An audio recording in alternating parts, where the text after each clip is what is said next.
प्रशांत किशोर, ये नाम सुनते ही दिमाग में आता है पॉलिटिकल स्ट्रैटेजी, इलेक्शन जीतना। लेकिन ये कहानी सिर्फ जीत की नहीं है।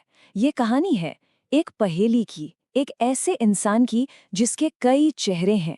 और ये नाम जितना बड़ा है ना, उतने ही बड़े इसके साथ जुड़े विरोधाभास भी हैं। चलिए कहानी शुरू करते हैं 2024 के आम चुनाव से, जब प्रशांत किशोर ने एक ऐसी भविष्यवाणी की थी जिसने सबको चौंका तो दिया ही था, और लोग उन्हें एक राजनीतिक पंडित की तरह देखने लगे थे। और फिर आए नतीजे। बीजेपी को सीटें मिली सिर्फ 240। अब 303 या उससे ज्यादा का दावा, और असलियत में 240। ये तो बहुत बड़ा फासला है। तो सवाल यही है कि भाई, जो आदमी किंगमेकर कहलाता है, उससे इतनी बड़ी चूक आखिर हुई तो हुई कैसे? इस सवाल का जवाब जानने के लिए ना हमें थोड़ा पीछे जाना होगा। कहानी की बिल्कुल शुरुआत में हमें ये समझना होगा कि बिहार का एक शख्स जो यूएन में हेल्थ एक्टिविस्ट था, वो आखिर भारत के सबसे पावरफुल नेताओं का किंगमेकर बना कैसे। तो देखिए, कहानी में ट्विस्ट आता है 2010 में। प्रशांत किशोर उस वक्त यूएन के साथ अफ्रीका में काम कर रहे थे। उन्होंने एक हेल्थ रिपोर्ट पर काम किया और उसे सीधे भेज दिया गुजरात के तब के मुख्यमंत्री नरेंद्र मोदी को। और बस, मोदी उस रिपोर्ट से इतने इम्प्रेस हुए कि उन्होंने किशोर को अपनी टीम में बुला लिया। और यहीं से शुरू हुई वो पार्टनरशिप जिसने इंडियन इलेक्शंस की पूरी तस्वीर ही बदल दी। 2012 के गुजरात चुनाव में पहली बार 3D टेलीकास्ट जैसी नई नई तकनीक का इस्तेमाल हुआ और जीत का सेहरा किशोर के सिर बंधा। अब फिर आया 2014। ये वो चुनाव था जिसने प्रशांत किशोर को देश भर में मशहूर कर दिया। उन्होंने एक पूरी मोदी वेव मशीन तैयार कर दी थी। मतलब सोचिए, 3D हॉलोग्राम रैलियां, मोदी जी एक ही समय पर 100 शहरों में लाइव दिख रहे थे। फिर चाय पे चर्चा जैसा ब्रिलियंट आइडिया जिसने मोदी के अतीत को एक ब्रांड बना दिया। और यही नहीं, 400 वीडियो वैन जो उनका मैसेज लेकर देश के कोने कोने, दूर दराज के गांव तक पहुंची। जीत तो जबरदस्त हुई, ऐतिहासिक जीत थी। लेकिन यहीं से कहानी में एक बड़ा ट्विस्ट आता है। जिस आदमी ने ये पूरी जीत की इमारत खड़ी की, वही खुद को उस सत्ता के दरवाजे के बाहर खड़ा पा रहा था। तो दिक्कत कहाँ हुई? दिक्कत हुई उम्मीदों में। प्रशांत किशोर को लगता था कि उन्हें सरकार में पॉलिसी बनाने में एक बड़ा रोल मिलेगा। वो सीधे प्रधानमंत्री को रिपोर्ट करेंगे। लेकिन बीजेपी, खासकर पार्टी के बड़े नेता, उन्हें बस एक पेड कंसल्टेंट की तरह देख रहे थे कि भाई, चुनाव हो गया, अब आपका काम खत्म। और फिर वो पल आया जिसने सब कुछ तय कर दिया। बताते हैं कि मोदी जी ने किशोर को अमित शाह से मिलने के लिए कहा, लेकिन शाह ने मिलने से ही मना कर दिया। और बस, यहीं से शुरू हुई भारतीय राजनीति की सबसे चर्चित राइवलरी में से एक। तो बीजेपी से अलग होने के बाद किशोर के करियर का एक नया चैप्टर शुरू होता है। और ये चैप्टर एक बहुत बड़ा सवाल भी खड़ा करता है कि क्या प्रशांत किशोर की कोई अपनी विचारधारा है, या वो सिर्फ एक प्रोफेशनल हैं जो किसी के लिए भी काम कर सकते हैं। जरा इस लिस्ट पर नजर डालिए। 2014 में राइट विंग बीजेपी, तो 2015 में सोशलिस्ट गठबंधन नीतीश कुमार, फिर 2017 में सेंट्रिस्ट कांग्रेस, और फिर 2021 में ममता बनर्जी, और 2022 में जगन मोहन रेड्डी जैसी रीजनल ताकतें। मतलब पॉलिटिकल स्पेक्ट्रम के हर कोने में उन्होंने काम किया है। इसी से उनकी इमेज एक पॉलिटिकल गन फॉर हायर वाली बन गई। लेकिन हर बार सफलता नहीं मिली। 2017 का यूपी चुनाव याद होगा, और वो मशहूर खाट सभा। आइडिया तो अच्छा था, लेकिन हुआ क्या? राहुल गांधी का भाषण खत्म हुआ और गांव वाले खाट ही उठाकर अपने घर ले गए। सोचिए क्या सीन रहा होगा। इस एक घटना ने पूरे कैंपेन का मजाक बना दिया, और ये कांग्रेस और प्रशांत किशोर दोनों के लिए बहुत बड़ी एम्बैरेसमेंट थी।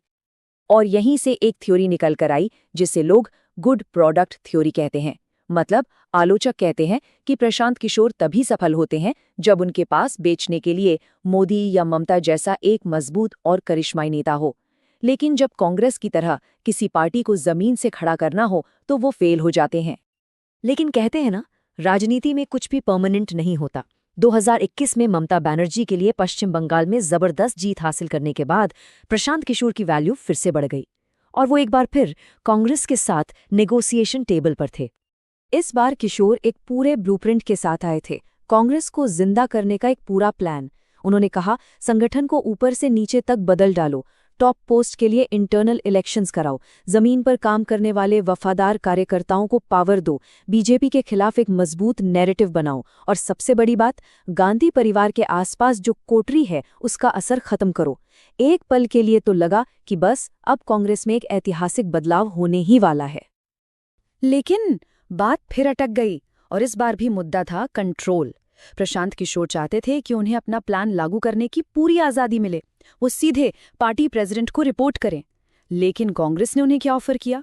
एक एम्पावर्ड एक्शन ग्रुप में एक सीट। मतलब किशोर गाड़ी का ड्राइवर बनना चाहते थे और कांग्रेस उन्हें सिर्फ एक पैसेंजर सीट ऑफर कर रही थी। तो जब कांग्रेस से बात नहीं बनी तो प्रशांत किशोर ने वो कदम उठाया जिसकी उम्मीद शायद किसी को नहीं थी। उन्होंने अपना सबसे बड़ा, सबसे साहसी दांव खेला।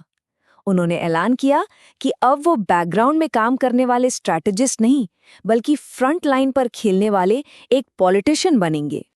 और इसकी शुरुआत हुई 2 अक्टूबर 2022 को। उन्होंने अपने होम स्टेट बिहार में एक बहुत बड़ी जन सुराज यात्रा शुरू की। 3,500 किलोमीटर की पद यात्रा।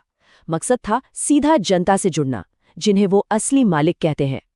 और फिर ठीक 2 साल बाद, उसी तारीख को 2 अक्टूबर 2024 को इस स्ट्रैटेजिस्ट का सफर एक नई मंजिल पर पहुंचा।